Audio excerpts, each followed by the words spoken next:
তো বন্ধুগণ, এই যে কালকে চেলে রাখা মাটিটি আমি দেয়ালে মাখিয়ে নিচ্ছি। এই যে মাটিটি দেয়ালে মাখিয়ে নেব যাতে ফুলগুলো সব মুছে যায়, তারপর আবার নতুন করে এখানে ফুল দেওয়া হবে প্রতিটা দেওয়ালে, তাই মাটিটি মাখিয়ে নিচ্ছি। আর এই যে এদিকেও আমার অনেকটা মাটি মাখানো হয়ে গেছে। আর তারপর দেখি এদিকে দুটো কলা গাছের চারা আনা ছিল, সেগুলো বাবা আর বোন মিলে লাগিয়ে নিচ্ছি। যে একটা কলা গাছ লাগানো হলো, আর একটি কলা গাছ লাগিয়ে নিচ্ছে। আর তার আগেও আর একটি কলা গাছ লাগানো ছিল, সেটা ঠিক বেঁচে গিয়েছে। আর এই যে আমার দেওয়ালে মাটি দেওয়া কমপ্লিট, তারপর দেওয়ালে একটু ঝাড়ু দিয়ে দিচ্ছি যাতে ছোটো ছোটো পাথরগুলো ঝরে পড়ে যায় আর সিমেন্ট মাখাতে খুব ভালো হয়। আর এই যে বাবা কাটতে শুরু করে দিয়েছে, তার সাথে সাথে সমু বেটিও কাটতে শুরু করে দিয়েছে, কারণ সে সব কাজ করতেই থাকে, আমরা যা করবো সে তাই করবে। এবার গাছ কাটতেও শুরু করে দিয়েছে। আর এই যে ঝুড়িগুলো মা কুড়িয়ে রেখেছে, এগুলো দিয়ে রান্না করা হবে। তারপর সমু বেটু বন্দুক নিয়ে চলে যাচ্ছে, আবার কাকে কাটবে জানি না, যে বাড়ির দিকে চলে যাচ্ছে।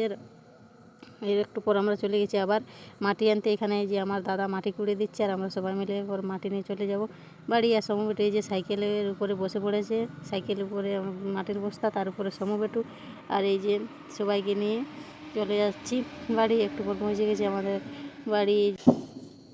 তারপর বাড়ি এসে আমি এটুগুলো দিয়ে একটি উনান তৈরি করে নেবো। এদিকে মাটি তৈরি করে নিয়েছি আর উনান বানাতে শুরু করে দিয়েছি। দেখা যাক কতক্ষণ পর আমার উনানটা তৈরি হয়।